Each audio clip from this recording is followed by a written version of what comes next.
आज फाइनल की हैं, जिसमें 120 दिनों का गारंटीड रोजगार शहरी क्षेत्रों में जो रोजगार के अवसर चाहेगा उसको जो है वो दिया जाएगा। उसकी सारी जो है वो योजना जो है गाइडलाइंस बन करके आज अप्रूव की गई हैं। उसमें स्किल जो है वो लेबर जो एम्प्लॉयमेंट मांगेगा उसको उसकी भी व्यवस्था जो है वो की गई है, जिसमें 25.5 करोड़ रुपया जो है वो व्यय किया जाएगा। इसी के साथ 85 करोड़ रुपए की लागत से वाकना घाट में एक centre of excellence for skill development in the field of tourism, hospitality and IT will be established that has been approved by the cabinet.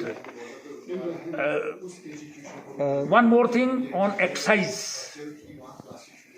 This liquor COVID cess has been imposed. That is from 5 rupees to 25 rupees on different brands. Per bottle, collection state will get about 100 crores by this decision. दूसरा जो है वो excise में ही एक L19A licence for import of spirits होता है, वो अभी तक 10.5 रुपीस पर बल्क लीटर उसको बढ़ा करके 15 रुपये कर दिया गया है। उससे 10 करोड़ रुपए का जो है वो रेवेन्यू जो है वो आएगा प्रदेश को। कर्फ्यू रिलैक्सेशन को लेकर भी डिस्कशन हुआ, डिसीजन हुआ। कर्फ्यू रिलैक्सेशन में जो है वो तय किया गया है कि अब रिलैक्सेशन का टाइम 7 घंटे होगा, 10 बजे से 5 बजे तक। लेकिन डिस्ट्रिक्ट्स जो है वो 7 घंटे का टाइम जो है वो अपने हिसाब से तय करेंगे। कहीं सुबह जल्दी चाहते हैं, कहीं देर से चाहते हैं, इसलिए वो DCs तय करेंगे कि ज़िला वाइज कौन सा समय जो है वो किस ज़िले के लिए सूट करेगा। लेकिन 7 आवर्स की रिलैक्सेशन। व्हीकुलर मूवमेंट को लेकर क्या है, was it a part of agenda, was it discussed in amid of Covid? Not exactly the agenda. It was a recommendation of the cabinet subcommittee that we should start at least 50% HRTC buses and 50% private buses in the green areas as per the instructions of the MHA. But now situation is different because of the new cases of coronavirus. अब जो है जो green area भी थे वो भी orange area में convert हो गए हैं। इसलिए कैबिनेट का व्यू था कि अभी फॉर द टाइम बीइंग हम ट्रांसपोर्ट पर कोई निर्णय न लेकर जो है वो सस्पेंड रखेंगे उसको। फाइनली सर, जो कैबिनेट सब कमेटी की रिकमेंडेशन हैं उनके एग्जीक्यूशन के लिए कोई टाइमलाइन सेट की गई है? किन किन सेक्टर्स को रिलीफ देने की बात की?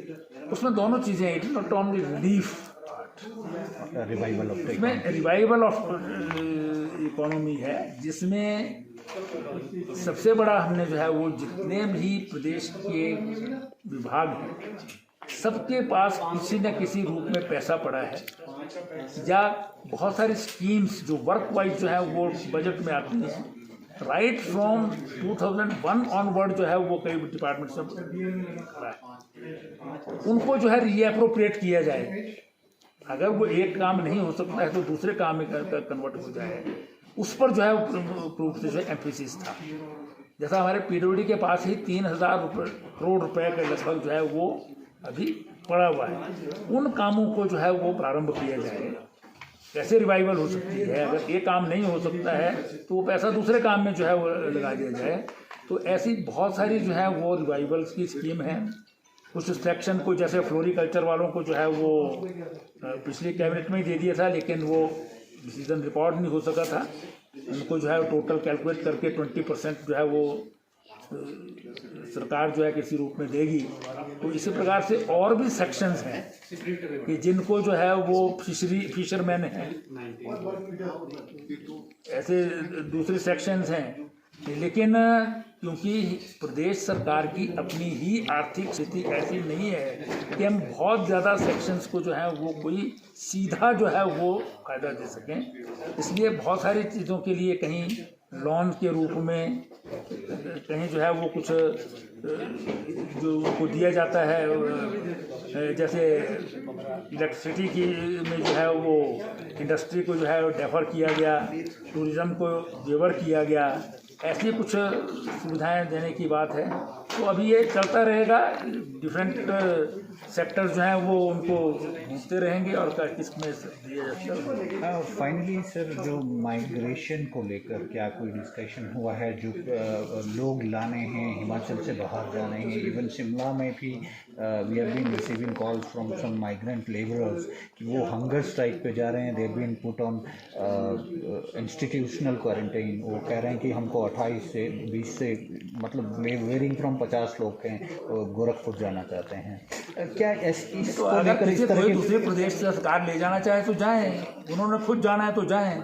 Migration will continue. It is not the duty of the state government कि उनको वहाँ पर पहुँचाए। हम उनको खाना यहाँ पर दे रहे हैं, सब कुछ दे रहे हैं। ऐसा कोई व्यक्ति हिमाचल प्रदेश में नहीं है जिसको जो है वो राशन ना मिला हो, जिसको खाना ना मिला हो। घर जाना चाहते हैं, लेकिन कोविड जो है वो एक बहुत बड़ा इशू है। अब जितने लोगों को आप लेके आए, हम आज जो हमारे लास्ट जो है वो कोरोना वायरस का एक पेशेंट पॉजिटिव जो हिमाचल प्रदेश का पुराना पाया गया था, वो भी आज ठीक होकर के घर चला गया है।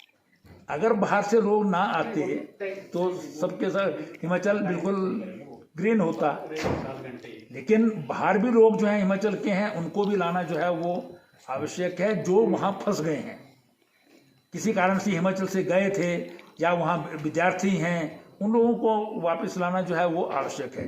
लेकिन अब बहुत सारे ऐसे भी लोग हैं जो कई वर्षों से बाहर रहते हैं, उनके पास कोई आने जाने की दिक्कत नहीं है, वहाँ ठहरने की दिक्कत नहीं है, लेकिन क्योंकि उनको लगता है हिमाचल प्रदेश सेफ जगह है इसलिए वो आना चाहते हैं।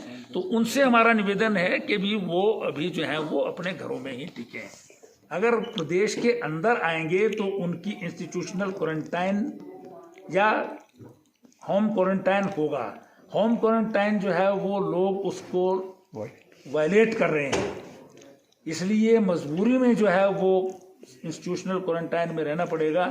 तो इसलिए उससे बेहतर है कि वो जहाँ सेफ हैं, सुरक्षित हैं, स्वस्थ हैं, वहीं पर रहें। जब ये सारी सिचुएशन ठीक हो जाएगी, अगर हिमाचल आना चाहें तो आएँ।